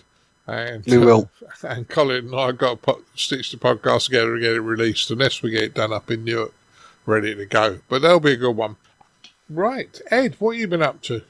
Well, as you know, I missed the last slot that I'd normally be in, so I'm going back quite a way. But on the International Lightship and Lighthouse and Lightship weekend, I actually managed to work another of our ICQ podcast colleagues here, Edmund. So that was quite nice. And then the other side of the coin, unfortunately, Martin Butler, you and I tried for a contact on, was it 40 or 20? And that didn't work. So band conditions have been a bit variable over the last few weeks, of course. Touching on SOTA, I was out doing a SOTA activation this morning and was hoping for a long path into Australia. but which has happened the last 2 days, because the day I go out, it doesn't. But I got about 30 contacts in, about an hour and a half, hour and a quarter, and all around Europe, just about every European east and west country, because being fairly central here, that's sort of normal. But SOTA is still a big part of my my radio, and I've got a few antenna projects going on, but in general, just getting bits and pieces working that have gone faulty on me, and trying to get out to do as many SOTA summits as I can. I was hoping to go to Newark, but that's fallen through for me, unfortunately, so I wish the rest of the guys that are going there, or will have gone there, because this comes out after it's finished. I hope you guys have a great time. I'm sure we will, Ed, and thanks for saying so. Dan, what have you been up to? Well, I've been operating FT8 call. And I just like to throw in, I'd like to encourage anybody that's been thinking about doing it, and guys that are currently operating FT8, to give it a try. And the reason for that is it'd be nice to have more operators on there. More operators mean that the software can evolve a little bit faster, and it's still in development stage, still in beta stage, and it needs all the encouragement it can get. Let's put it that way. Yeah, sounds good. So that's a good one, Dan. Frank, what have you been up to since the last time we spoke? Well, I've been trying to get some Yaesu fusion repeaters deployed. I was this morning, spent some time at a large tower site with our public broadcasting network, and made a run up about 100 miles or so and back to get some of that done. So trying to get some more repeaters out. I donated some APRS Digipeater and iGauge systems to some area clubs. We have had very poor APRS coverage in this part of Mississippi, and I think we will go, as we say here in these parts, from the outhouse to the penthouse in terms of coverage. I've been doing a little bit of that, visiting some clubs, and then finally been doing some reading about phasing receive loop antennas. I have a venerable Wellbrook 1530 I bought from Andy Eichen over in your neck of the woods, and an MFJ 1886 that I worked with Martin on designing, and using a phaser to put them together to obliterate noise and other stations. There's some people on 160 have said that's the best receive system that they've ever used, and some people whose work I respect. So I'm probably going to reconfigure those two loops so I can use them kind of in a phasing system, and see if I can't get that to work. Yeah, sounds like that's quite interesting there, Frank, and sounds like you've been busy. Martin, you've been off the radar a bit. Hopefully you've done some radar. A little bit. We spoke to each other on 4 meters the other day. Well, a couple of weeks ago, I think, didn't we? Yeah. Albeit it was a bit of a weak contact because there's a big hill between the two of us. But 70 megs, 4 meters, tried that. I was listening to the D-Star party the other day that ICOM arranged. It's just an excuse for people to get onto D-Star and have a play with it. It was nice listening to that, although I was smirking to myself, people giving 5.9 signal reports on D-Star, where most of them are using hotspots or a repeater just up the road. So I'm not quite sure what the relevant... I mean, yeah, it was all 5.9, which everyone gives out anyway, but it was even less relevant than on a contest, so I don't quite get what was going on there, but... they were doing that, plus I think the year they got D-Star, I think, is the report they were giving, but had a smirk at that nevertheless. Went to a talk the other day, actually. It was interesting, a trade show, and I won't mention the company that was doing it, but went to a talk about wireless microphones using DECT, the same technology we use in our cordless telephones. Right. Very impressive technology, and they were obviously clearly wanting to push these microphones to us.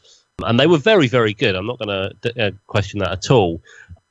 And then I started asking him some questions like, what about extended range? Can we put bigger antennas on them? Can we multiplex and lots of different receivers into one pair of diversity antennas? And the guy just crumbled. He spent the last hour and a bit describing this stuff to us, and he just crumbled in because it's DECT, you're not allowed to extend the aerials. You can't do this because the receivers are transmitting back to the handheld microphones. And he was a bit and he said, you seem to know about radio. I said, yeah, I'm a radio. He said, yeah, I bet you are. he said, thanks for that. I mean, he saw the funny side of it, and we left with loads of freebie company merchandise sort of stuff, which was nice. But I did sort of. I was just genuinely asking because all of our other microphones, we have extended antennas for them, and these ones, I've just asked the question and he just crumbled. Like, oops. So sorry about that. So I won't mention the company name and embarrass them. But yeah, the other thing that I had a smirk at during the week is I went up to one of the main big railway stations in London, and clearly they've had problems with their radios. Clearly. Now, London is very, very densely populated with UHF and VHF signals, and these DMR Motorola's, the latest DMR Motorola handhelds, they've obviously got problems with them. They're obviously getting into model, or someone in else in our channel, because there was a guy walking past me chatting away on the radio and thought, you've got no aerial screwed into your radio. It's not like it's broken off, it's just been unscrewed. And he was chatting away on it. And then I looked at somebody else who also had no antenna on his radio. And then I went across to another platform, and the guard there also had no antenna on it. So they've obviously had problems and just thought, well, we'll take the aerials off, that'll fix it. So they're probably going to need some new radios fairly soon. But it also made me spurk just a little bit. But other than that, that's my world in radio in the last few weeks. That and obviously broadcast radio, but that's a whole different kettle of fish. Yeah, well, when I worked in the PMR industry, I noticed that our systems consultant used to do that. He used to test radios without aerials on, and I used to shake my head and go, no, you'll burn the PA out. And he said, no, the protection saves it, and one thing and another, but you can't rely on the protection. But then, if anybody's had an 817, I've done it, and I'm sure if everybody else owned up, you'll have had the antenna switched to the BNC on the front, thinking you're on the back antenna, and transmitted into nothing, and only been heard down the end of the car park. So we've all done it. But there's an excuse for doing that for a short time. But when you're doing it and you're like, this is your day, every day you're using these radios with no aerial. Yeah, not good. Come on. Not good.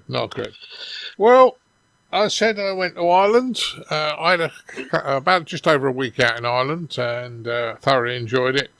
It was really just to visit the family and help out a little bit. We did have a contact, or I had some HF contacts on 40 metres. Ed's right. We did try and get a contact in. Ed was right down in the noise. I knew it was Ed, and I was getting every fourth or fifth word Ed. So that was a real shame, but we did try. I worked a guy a bit further north than you in Germany, in Dusseldorf, and had quite a long chat with him on that day as well. Yeah, so, that's one skip less. Yeah. But it was worth a try, Ed, wasn't it? Oh, yeah. I mean, I couldn't hear anything from you, unfortunately. Yeah. But I think I was probably running a bit more power than you were. I'm running 100 watts, but yeah, about 300. All right, then, okay. I'll make out half a dB. Show off. Yeah. Oh, yeah. Yeah. Also worked a guy up in the Orkney Islands, and I worked a couple of Belgians, and the following day I worked a guy over in Kent and another German station. So I did quite well. I didn't work hundreds because the band was pretty dead, but it was worth a shot. Spent a fair bit of time mobile, had a few mobile contacts while I was out in Ireland, so that was quite good. Mentioned nothing on 2 meters. The other thing I've got to do, and I probably need to do this before Friday when we go up to Newark, is I want to change the antenna on my car, because I think it's getting old now, because when you hit the national speed limit, it often folds over. You know, your antennas, you can lift them and fold them back to go under things. Mm-hmm. Well, I think the wind pressure now on it, I think the spring's getting a bit loose, and you'll be tanking up the motorway and you suddenly this bang! What the hell was that? Sure enough, the antenna's flicked over halfway and it's tapped the roof. I've got a spare one if you want it, Martin. I've got a little one, which I'm going to put on, but it's only a short one. But then, since predominantly we're only going to be car to car most of the time on UHF, it shouldn't be too much of a problem. But Martin, is that on a mag mount or physically bolted into the car? It's on a mag mount as well. Rotate the mag mount 90 degrees, therefore you're blowing at the side of the hinge instead of the front. I could probably rotate I could probably rotate the bit on the spring bit on the aerial, but The problem is, I think it's getting a bit loose now, and because it's been pulled up and tilted over so many times going into car parks and one thing and another, I think the spring's getting a bit floppy. I'll tell you what, Martin. Me and Chris will bring a drill to Newark, and we'll sort it out while we're there. Listen, hang on, stop. I wanted a drill hole in the top of my car, and you guys taught me out of doing it. I didn't talk you out of it. I was up for it. Now, Martin, before we forget, sorry, I should have mentioned earlier, something else that we went to was the Club Talk. Oh, yeah, which Matt did. Maybe I'll let you talk about that one. Yeah, well, the day I got back from Ireland, I had about a couple of hours skip and then went down to the club. And Matt M0NJX, who's also a podcast presenter with us, did a talk on his homebrew antenna rotator. And Matt, in true Matt style, he likes solving problems, and he decided he didn't want to go out and buy a commercial antenna rotator, so he's made one, and with a car windscreen wiper motor and a couple of other bits and pieces. And I reckon he's probably spent, with the tools, probably 50% of what he would have bought a commercial one. But if he was making another one, it would be a lot cheaper. A lot of his cost of building this one was probably in the tools I would suggest he bought to do it. But very interesting talk. I got to say, it was very impressive, and typical Matt. Wasn't just about the actual thing he did, but actually why he did it and the approach, and it was actually really. I thought it was very, very impressive, actually. It was.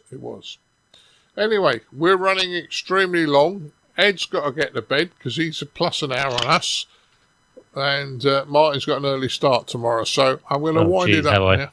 Hey? Oh, geez, have I? Yeah. Yeah, so I'm going to wind it up now. I'd like to thank Mr. Chris Howard M0TCH. Yeah, cheers, guys. Yeah, thanks, Chris. Mr. Dan Romanchik KB6NU. 7-3. Yeah, thanks, Dan, for joining us. I'd like to thank Mr. Martin Rothwell M0SGL. You're very welcome. And don't forget, I'm going to get you up early on Friday. Oh, blimey, yeah. That's you too, Chris. I know. Yeah. I'd like to thank Mr. Ed Durrant, DD5LP. Servus to all our German listeners. Yeah, thanks, Ed. And Mr. Frank Howell, K4FMH. Thanks, Frank. Thank you. And 73s, Yeah, one to each of you. Yeah, 73s all.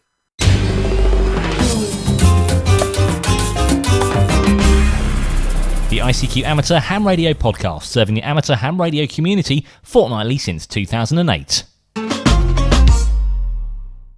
Now it's time for a look at the news in brief from me, Colin M6BOY, and we start off with news here in Sweden, where there's news of some changes happening to the amateur radio hobby there, which come into effect on the 1st of November, and pretty much what this mainly includes is an 80% reduction in power.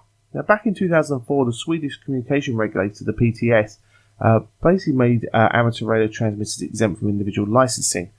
This is now starting to be reversed, and in their current announcement, they're drastically cutting the power that's being permitted. So basically, this power is basically going from a kilowatt or 1,000 watts down to 200 watts. And to apply to get back up to 1,000 watts, you have to make an individual application. Now, the problem with this, in fact, is that on average, the licensing in Sweden takes roughly about 6 weeks. So as you can probably tell, we're pretty much on the limit of whether or not people are going to get these new licenses through in time to continue operating at a kilobit before the new rules come into place on the 1st of November. So we've got the technical documents, etc. on the ICQ podcast website. Certainly good information to know if you're travelling to Sweden anytime soon over the winter months, or say obviously into next year. In fact, there's reduction in power unless you apply for this license. So say, as usual, pop along to icqpodcast.com where you can check out all the technical information you need. We head off to Russia now, where the Russian Federation is proposing using the digital DRM plus broadcasting standard on radio frequencies across the bands of 65.9 to 74 MHz and 87.5 to 108 MHz. This, of course, has the potential of being a major source interference for radio amateurs using the 4 meter band in Central and Eastern Europe. However, unfortunately, as secondary users of this part of the spectrum, will have to live through any interference that is caused, especially during the summer sporadic TE season. So again, something to take into consideration. Potentially moving more for next summer there of additional interference that may be caused across from radio signals emanating from Russia. And we finish off with news stories here of a interview with Indian amateur radio operator Gurtanda Panda VU3 Golf Delta Papa. And he's recently been talking to the media in relation to an ExseedSat CubeSat he built with an 8-person team from the Hyderabad-based Exceed Space Private Limited company recently. So it carries a amateur radio FF transponder along with an APRS digi repeater and is expected to be launched at the end of the year. He says the satellite will serve the ham or amateur radio community. As a result, it will be a great help during natural calamities when conventional communication services get disrupted. After the launch, the artificial satellite will be on a polar orbit with 2 passes over India every day. The public will be able to receive the artificial satellite's beacon on 145.900 MHz FM using a TV tuner and a USB dongle. So we've got the full press story, etc. for you to read away on the ICQ podcast website, guys. So certainly some interesting stuff going on there, and particularly in relation to the communications, disaster communications that they're thinking of doing. Right, we head over to our features episode, which is a feature on the classic Bird 43 Wattmeter. As always, guys, I hope you enjoy.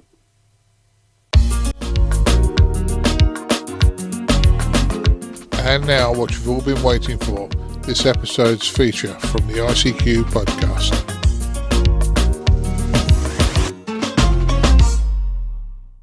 Hi guys, for this episode I wanted to talk about the Bird 43 Wattmeter. I know it's been around for ages, and some of you are going to say, what's he going to tell us about that? Well, first off, and not being politically correct, I often say I've got an old bird. That doesn't mean Mrs. B. I'm talking about my Bird 43. Hi. Okay, the Bird 43 is a general purpose wattmeter. It's an industry standard. It's a very nice piece of kit that often turns up at rallies. And for the new ham, when they look at them, and they might probably think that's a very expensive item. But with a little bit of information here, I might change your mind. For some of you who've got them, you may think a bit more about it afterwards and think how you're going to use them better. Now, they're a very, very rugged device, as I said, and they're field proven.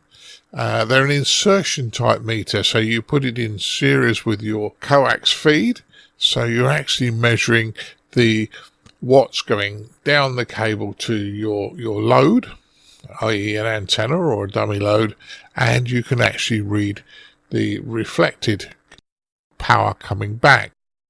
Doesn't measure SWR directly, but that's not too much of a problem.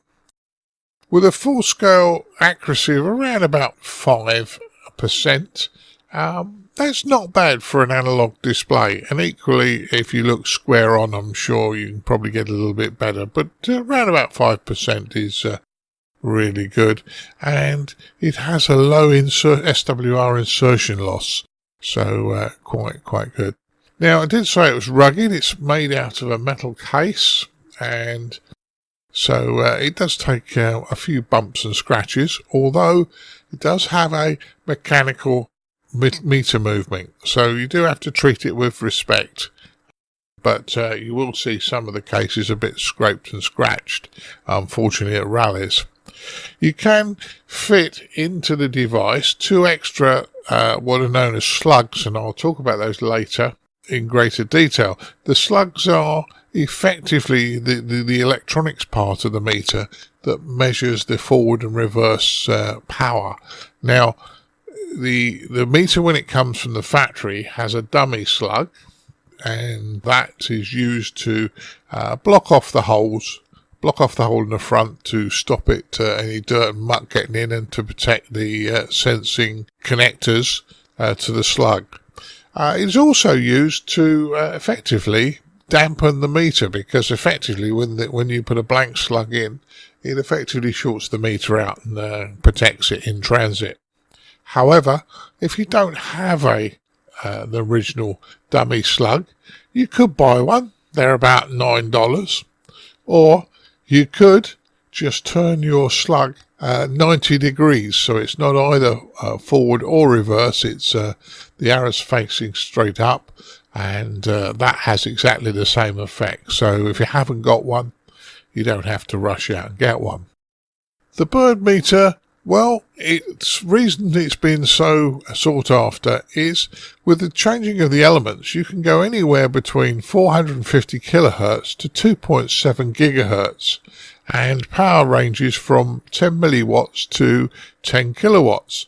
So phenomenal operation this meter does just by changing the slug you fit into it. Another option the Bird 43 has, and it's not blatantly obvious if you've never had one, is it has quick change connectors to minimize the need for adapters when making critical measurements. Now what I mean by that is the adapters on the side where you connect your load or your antenna have 4 screws. If you unscrew those 4 screws, you can then pull out the N-type or the BNC or the UHF connector and fit a different type of connector by just pushing it in and doing up the 4 screws. So it's really versatile device. And the sort of ones we'll come across at rallies usually have N connectors, BNCs, or the SO239, or as our American cousins call them, the UHF connector. Now, as I said, the electronics effectively for the device is held in the slug itself. And the slugs have various letters associated with them. The more common ones are the H, A, B, C and D slugs. Now the H slug normally works between 2 megs and 30 megs. The A slug between 25 and 60 megahertz. The B slug between 50 megahertz and 125 megahertz. The C slug between 100 and 250 megahertz. And the D slug between 200 and 500 megahertz. So as you can see, there is a crossover between slugs, so there's not gaps. If you had all 5 of those slugs, you pretty much cover everywhere between 2 megahertz and 500 megahertz. They normally run in wattages of 5, 10, 25, 50 and 100. Some you can get lower wattage ones as well, but they're the more common ones, 5, 10, 15, 25 and 100. And the argument's sake is an H element starts at 50 watts. So if you're having a look for an HF element of 2 to 30 megs, normally they start at 50 watts. You'd be lucky to find one anywhere less than that. So therefore, if you were looking to buy a slug at a rally and all you've got is the number on it, thus a 50H is an element that covers 2 to 30 megahertz at 0 to 50 watts. And for argument's sake, 100C covers 100 megs to 250 megs at 0 to 100 watts. And as I say, you can work it out from there. Now, I think that the device shouldn't only be used for us, because anybody in radio that's serious about radio will find a very useful device this is. And that includes CBers, and we shouldn't give them a hard time if they're interested. This is a really good device, but it's expensive, and quite honestly, one of these probably costs more than a CB rig itself. But it's a long term, and if you're seriously interested in radio, there's no reason why with the correct element this wouldn't work with that type of radio as well. Now, on a quick search of the internet, there were a number of websites offering the manual for the Bird 43, and you can download it quite easily. The manual consists of about 43 pages. It's quite interesting. It gives you a diagram of how it works, it explains it, and it's very informative.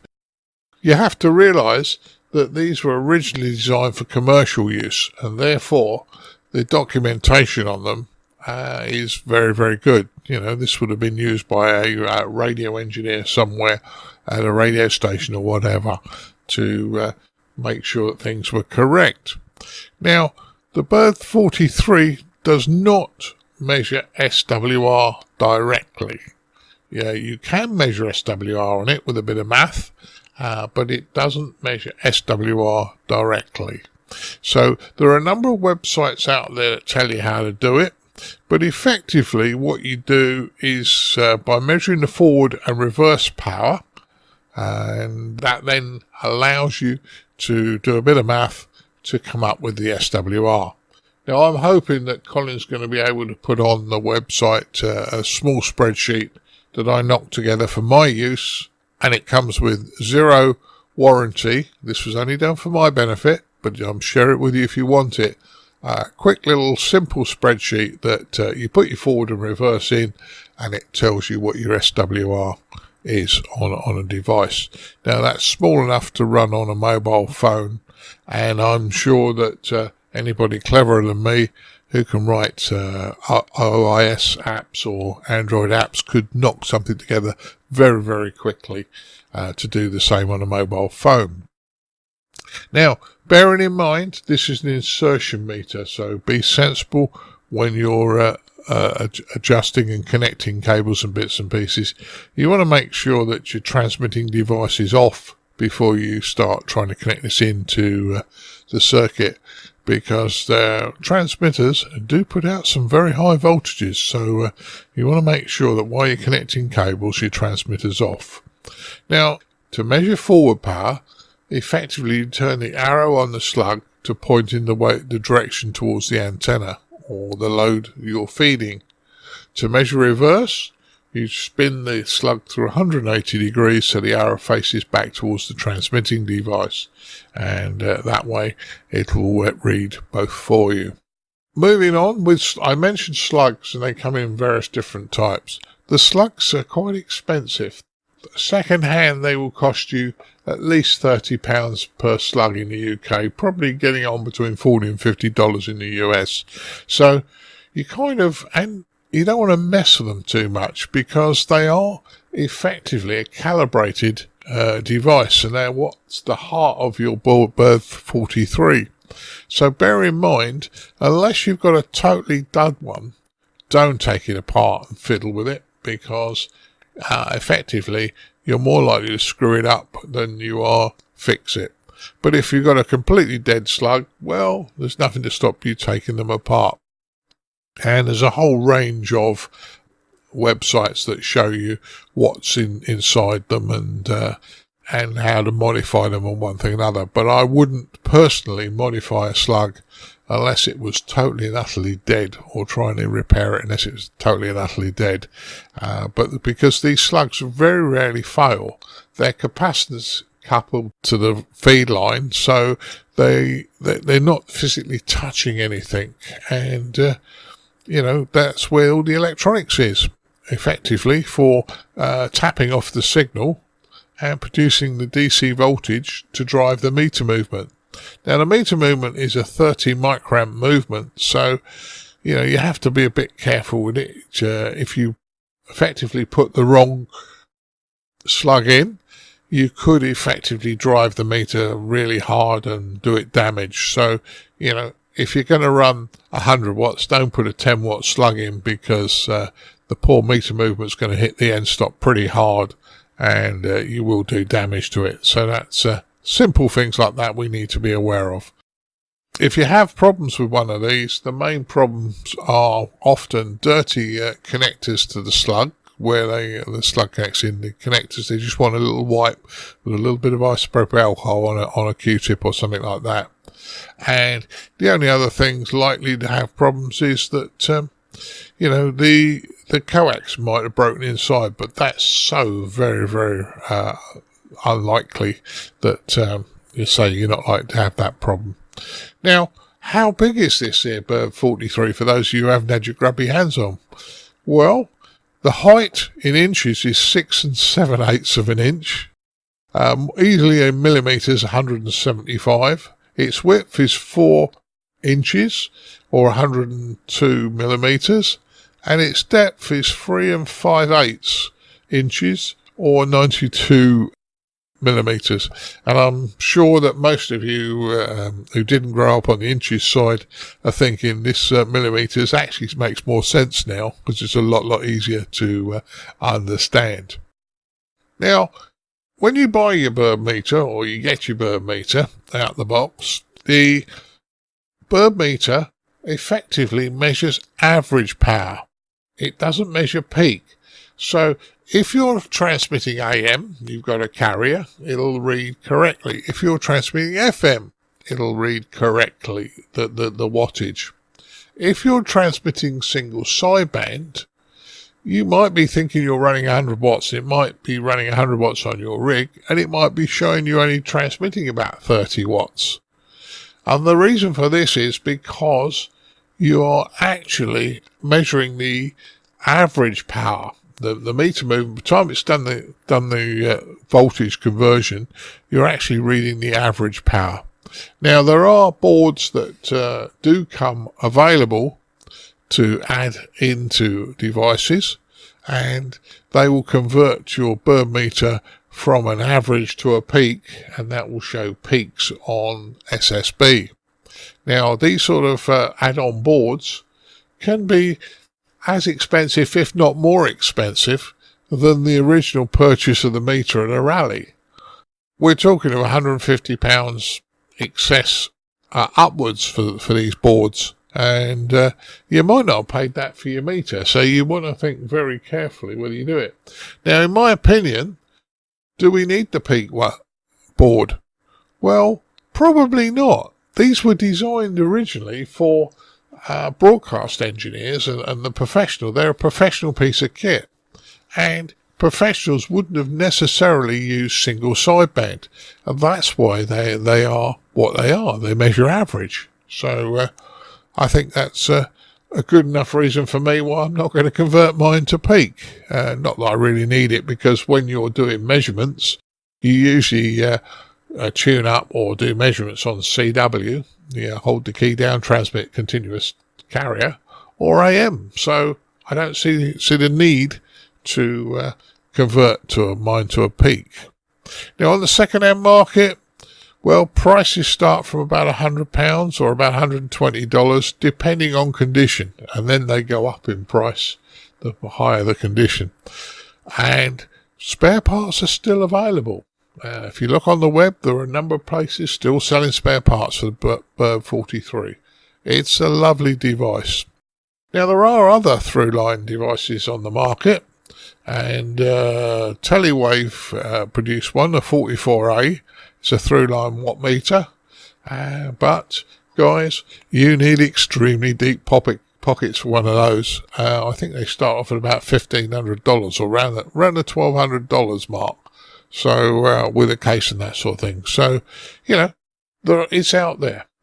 So if you are a amateur that likes to do a lot of experimenting, and you like a nice rugged piece of equipment that will work for years with you, and the only thing you have to change if you change your interest in frequencies is the slug that goes into the device, the Bird 43 is probably a very, very, very good option.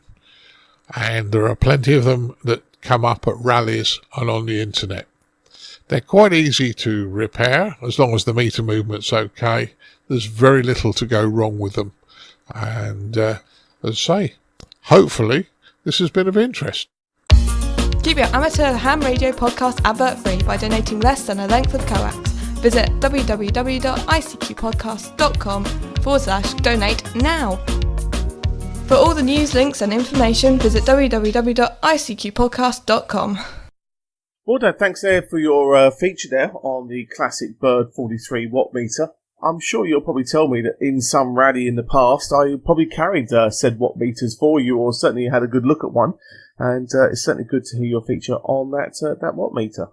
Yeah, well, I can honestly say, Colin, you didn't actually carry that one, because I bought it off of Dennis at, as you would guess, a very, very keen price. He was at one point in time was buying military surplus, and mine came out of a box of military surplus that he bought. He ended up with half a dozen. And I'll say, let's put it this way.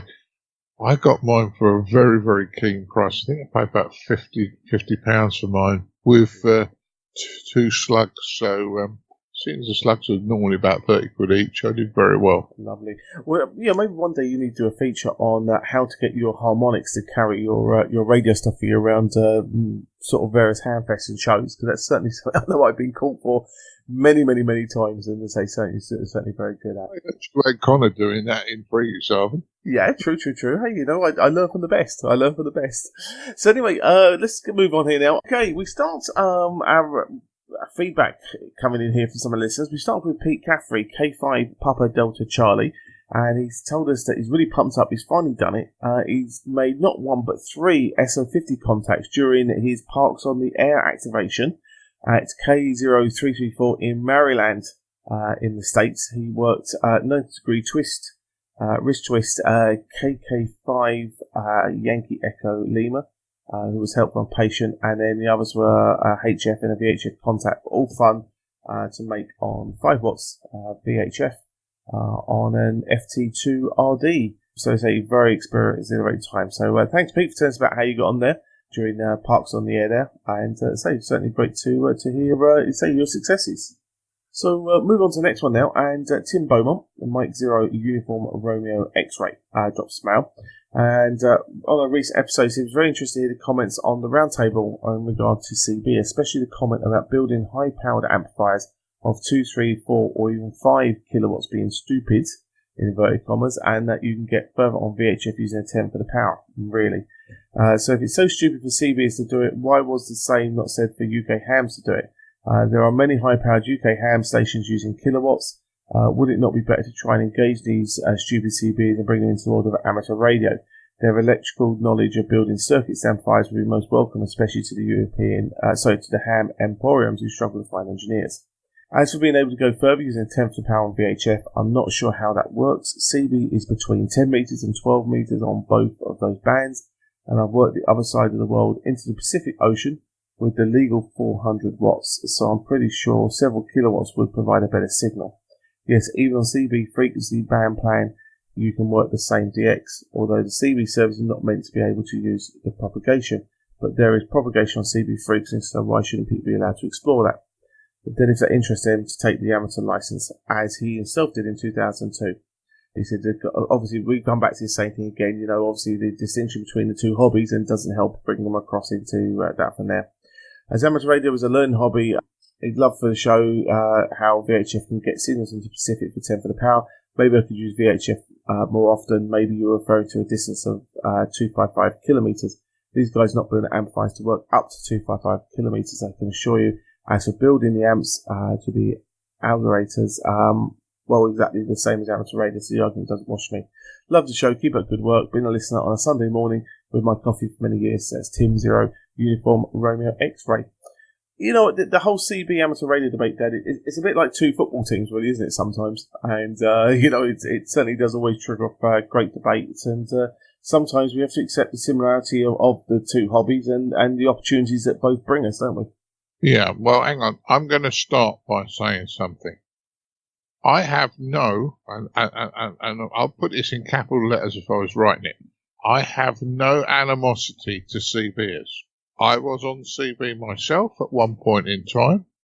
I think that people should obey the rules, and I think that running, say, 400 watts, if you can't hear, if you're trying to talk to somebody else and you're running 400 watts or a kilowatt or whatever, you become a crocodile, so all mouth and no ears. So they may hear you, but half the stations trying to get back to you become extremely frustrated because they can't get back to you. Outside of that, yes, I think we should obey the rules. However, my interest is in radio. Okay, I'm a licensed amateur. Wouldn't stop me from using CB. In fact, I'd be quite happy to. And I've said this many a time, and for the purists amongst you, you're probably going to get very upset now what I'm about to say. But I operate mainly VHF and UHF from my car. Now, if I wasn't operating on amateur frequencies, most of the time, if the people I wanted to talk to were on CB, that would be perfectly acceptable for me. However, there are people in CB that are very knowledgeable. There are people in amateur radio. There are people in both hobbies that can be a little bit anal, let's be honest about it. And many a time when I put the olive branch out to a CBer, I get slapped. Verbally or in text, I get slapped. And, I think we ought to get over it, quite honestly. Yeah, maybe we've got that fractionally wrong. If somebody's building massive amplifiers, you don't need massive amplifiers. Fine. But that's my opinion. I've never, well, no, that's a lie. The only time I've ever run 400 watts was when we were at the Olympic station, Colin, the 2 Oscar 1-2 Lima, which was a special event station, which was set up for us. Outside of that, I don't think I've ever run more than 100 watts maximum, and most times a lot less than that. So I think we ought to put the olive branch out and, bury our differences and just all enjoy the hobby. But radio's a hobby. Yeah. No, no. Entirely. Right, well, let's do some thank yous. We'd like to thank Chris Howard, M0TCH, Dan, KB6NU Uniform, Martin, Mike 0 Sierra Golf Lima, Ed, DD5 Lima Papa, and Frank Kilo 4 Foxtrot Mike Hotel for taking part in the round table. As always, you can check out all the latest news and information by visiting ICQpodcast.com. We can sign up for the newsletter to keep up to date with all the news and information that's going on over the fortnight between shows. And also there's the ICQ Podcast Facebook group as well, if you're so inclined to go that way. Our Twitter handles as well, at M1LRB and at Colin Butler will get you the latest information as well along those lines. You can also see our radio faces by checking out youtube.com/ICQ Podcast. In the next few weeks, we expect to have new videos up there as well. So make sure you subscribe away that area and make sure so you get caught up to date with all the latest stuff we're doing there. As you probably listen to this show, we would have finished UK Hamfest, so I hope we can have some content from there for that YouTube channel and for future shows going forward. And most importantly, we'd like to thank our donors this episode who help keep us advert free and keep paying our own on the web here. Really appreciate it because we had 3 donors this episode. So we had David Hartley, RS314170, Phil Heckenbottom, VK6 Alpha Delta Foxtrot, and an enormous donor as well. So thank you very much for keeping the show advert free. You can do your bit by visiting www.icqpodcast.com/donate, where, and as always, anything to send away always helps and keeps the show advert free. Right, well, that just about wraps up things from my end. I need to send you off to make Mrs. B a cup of tea, and I need to also make sure that the stash of biscuits are well and truly in place for the weekend we're away at UK Hamfest to make sure she doesn't run out of chocolate biscuits. Yeah, well, I'm going to go make that cup of tea for your mum when she comes in from work. Yeah, I'll find her a Bicky, and I'm sure there are some in the cupboard, so no problems at all there, Colin. And guys, sorry if I got on my soapbox a bit, but I do feel passionate that we should invite the CBers. So there you go. But don't forget, guys, we'll do it all again in a fortnight's time, won't we, Colin? We will do, guys. 73 is all because you enjoy the hobby, bye-bye. 73.